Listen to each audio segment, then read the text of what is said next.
disiez que vous aviez grandi dans un HLM.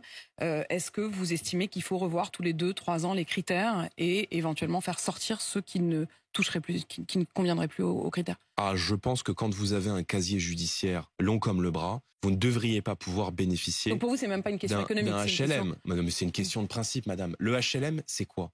Le casier judiciaire, pas de HLM? Non, le HLM, c'est une aide sociale. C'est une aide sociale qui est destinée à des familles françaises. S'il y a un casier judiciaire, il n'y a plus de HLM. Non, deux choses. Les HLM seront réservés d'une part aux familles françaises avec l'instauration de la priorité nationale et deuxièmement, si vous avez un casier judiciaire, vous ne pouvez pas bénéficier d'un HLM. Le HLM est une aide sociale. Vous n'avez aucune raison de bénéficier des fruits de la solidarité nationale et de la collectivité quand vous êtes un délinquant ou un criminel. Cette idée relève du bon sens. Depuis quelques années, les forces politiques de droite la proposent et quelques maires l'appliquent au niveau des aides municipales, CCAS, cantines scolaires par exemple. Je pousserai même plus loin en suggérant de suspendre partiellement les allocations familiales aux familles des délinquants mineurs récidivistes. Il ne s'agirait pas d'une suspension totale mais d'une réduction proportionnelle afin de ne pas pénaliser les autres enfants qui se comportent bien. Cela pourra provoquer un électrochoc chez les parents, les incitant peut-être à s'impliquer davantage dans l'éducation de leurs enfants.